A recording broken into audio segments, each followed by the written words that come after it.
नमस्कार, मैं doctor Ravi Kumar cell health clinic से फिर एक बार आपके सामने 50 साल उम्र तक हेल्थ के बारे में ज़्यादा से ज़्यादा लोग सोचते तक भी नहीं है।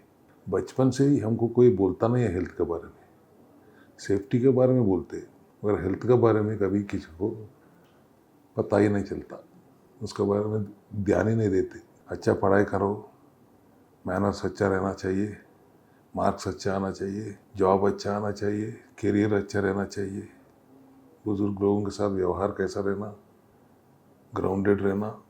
ऐसे ही लेक्चर से हमारा बचपन पूरा सिर चल जाता है। सर में दर्दी है तो बाम लगाओ, पैर में दर्द है मुंह लगाओ, थोड़ा वीकनेस ज़्यादा है रेस्ट लो, नहीं तो एक पैरासीटामोल टैबलेट लो। इतना ही तक है, मगर हेल्थ के बारे में कभी तभी सोचते जब हम बीमार पड़ जाता है। जब तक हम बीमारी नहीं पड़ता हम हेल्थ के बारे में सोचता नहीं है। हमको कोई बोला भी नहीं है सोचने के लिए। हमेशा ज़िंदगी भर दौड़ते रहता बस अपना करियर के बारे में, बाद में शादी, उसके बाद बच्चा, उनको कैसे बड़ा करना है, तो ये कितना नाम लेना है, कितना पैसा कमाना है, उसको कैसे जमा के रखना है, ये सब जानते।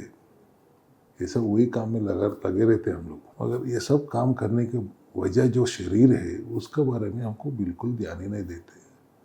डॉक्टर के पास जाने के लिए भी डरते, वो ज़्यादा टेस्टों लिखते और नया नया बीमारी बोल देते, बल्कि डरे हमको, उधर भी नहीं जाते। अब समय आ गया तो फिर बीमारी हो गया तो डॉक्टर के पास जाके लाखों रुपया खर्चा करते, तब सोचते पहले क्यों नहीं सोचा। यही बात चल रही है ना। मैं थोड़ा गलत बात नहीं बोला हूँ, 99% सब लोग यही कर रहे हैं ना। बचपन में ही हमको जब टेंशन आता है, श्वास कैसा लेना है कोई सिखाएगा तो अच्छा रहता था। खड़ा रहने से पॉस्चर कैसा रहना कोई सिखाता, अच्छा रहता था। चलने का तरीका कैसा है, गट हेल्थ का मतलब क्या है कोई बोला है। आजकल जान रहे हम गट मतलब क्या है, गट हेल्दी रखना की ज़रूरी किस लिए है, शरीर में बैलेंस रखना ज़रूरी किस लिए है, और ज़्यादा जंक फूड खाने से क्या होता है शरीर को, ये सब हमको कोई बोला भी नहीं है। थोड़ा बहुत बोलने से भी हम उसको परवाह नहीं किया। अभी आके हेल्थ के बारे में इतना सोचते डरते।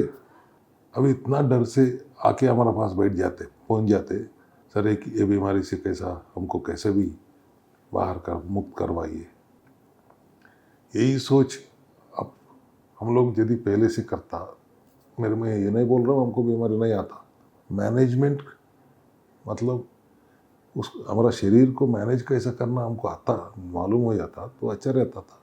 हमारे शरीर के अंदर जो डॉक्टर है उसको पहचान लेते, उसको काम करने देते, तो ये प्रॉब्लम इतना प्रभाव नहीं दिखाता। आज जो का दिखा रहा है आपको ऊपर, अभी भी लेट नहीं है, उम्र काफ़ी है आगे आपका। सेलुलर मेटाबॉलिक डाइट प्रोग्राम का बारे में थोड़ा जान लीजिए। एक 100 दिन का प्रोग्राम कर लीजिए, उसके बाद आपका हेल्थ को नॉर्मल रखने के लिए हर साल एक 42 दिन बॉडी को डिटॉक्स करते रहिए, गाड़ी को सर्विसिंग में दीजिए, थोड़ा sugar carb food glucose food कम कीजिए। जो सेलुलर मेटाबॉलिक डाइट प्रोग्राम में हम जो बोलते हैं, ग्लूकोज फूड, कार्बोहाइड्रेट्स जितना कम हो सकते हैं उतना कम ले लीजिए, जैसा हमारा न्यूट्रिशनिस्ट बोलेगा। सप्लीमेंट्री सपोर्ट दे दीजिए। जो डेफिशिएंसी है बॉडी का, शरीर का अंदर सेल मेम्ब्रेन को वो रिसेप्टर्स से अंदर जाके एंजाइम्स, विटामिन्स, मिनरल्स पहुंचाने का तरीका ढूंढिए। वो आप ढूंढने का ज़रूरत नहीं, आप अंदर पहुंचा दीजिए और आप अंदर का डॉक्टर को छोड़ दीजिए, वो अपने आप पहुंचा देगा। सेल का अंदर जो टॉक्सिन्स रह गया उसको डिटॉक्स करना कैसा, वो सब डॉक्टर देख लेगा। सेलुलर मेटाबॉलिक डाइट प्रोग्राम आप 100 दिन कीजिए, अभी भी देर नहीं है। कार्बोहाइड्रेट्स जितना कम खाने से उतना अच्छा है। फैट जितना ज़्यादा लेना है उतना ज़्यादा लीजिए, प्रोटीन भी बैलेंस्ड में ले लीजिए, और फाइबर भी जितना ज़्यादा हो सकता है ले लीजिए। पूरा आपका जीवन भर आप वही मेटाबॉलिज्म में थे। हम एक 100 दिन के लिए वो मेटाबॉलिज्म शिफ्ट करने के लिए बोल रहे हैं। हम ग्लूकोज मेटाबॉलिज्म से शिफ्ट होके कीटोन मेटाबॉलिज्म, फैट मेटाबॉलिज्म में थोड़ा दिन के लिए रहिए, ताकि हम ये ग्लूकोज मेटाबॉलिज्म को ठीक कर लेंगे, फिर जाके आप ये ग्लूकोज मेटाबॉलिज्म यूज़ कर सकते हैं। सिंपल सी एग्जांपल बोलूँ, आपका घर में आपका मास्टर बेडरूम का अंदर जो टॉयलेट खराब है, अटैच्ड बाथरूम जो है, उसको रिपेयर में देना है, तो उसको रिपेयर में दे के तब तक बाहर जो कॉमन टॉयलेट रहता उसको यूज़ करना है। सिंपल सी बात है। मगर आप उसको रिपेयर में डाल के वो रिपेयर होने से पहले आप उसी को यूज़ करना चाहते हो, वो कभी रिपेयर होगा क्या? वो रिपेयर होने तक वो बाथरूम यूज़ करना ही नहीं है।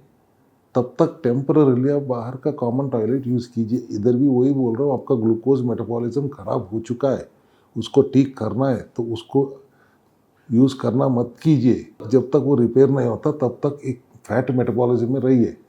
और मैल फंक्शनिंग सेल्स को प्रोग्राम्ड सेल डेथ जो कैसा करना है, ये CMD प्लान समझने से आपको पता चल जाएगा। क्यों कार्ब्स नहीं खाना है, क्यों फैट खाना है, क्यों प्रोटीन खाना है, क्यों फाइबर खाना है, उससे सेल्स के ऊपर क्या असर पड़ता है, इसके बारे में पूरा समझ लीजिए। उसके बाद आप साल में एक 40 दिन 42 दिन यही प्रोग्राम में रहिए। बाकी सब 300 ऊपर दिन है ना, अपना मर्जी विचक्षण से जिए, जो चाहे वही खा लीजिए, मगर ज़्यादा टॉक्सिक फूड मत लीजिए। यदि 1 दिन 2 दिन ले लिया तो भी कुछ परवाह नहीं है, आपको पता चल गया उसको क्लीन कैसा करना है। कोई चीटिंग हो गया, कोई पार्टी हो गया, 2 दिन ज़्यादा खा लिया, नहीं तो थोड़ा हो गया, ठीक है। और 4-5 दिन कंटिन्यूसली आप फिर डाइट में आ जाइए, बॉडी को साफ कर लीजिए, फिर जाके नॉर्मली रेशनली विचक्षण से आप जितना खा सकते हैं कम उतना ही खाइए। जीने के लिए खाइए, खाने के लिए मत जिए। हो चुका है ना वो सब, अब यहाँ तक ला चुका है आप अपना शरीर को, आपका हेल्थ को, तो अब से कम जागरूक रहिए। सेल हेल्थ क्लिनिक को आइए, प्लान समझ लीजिए, अपनाइए। हैदराबाद में हो या दुबई में हो, आगे बहुत सारा जगह में हम खुलने वाला है। अब हर क्लिनिक में ये फैसिलिटी को अपनाइए। नमस्कार।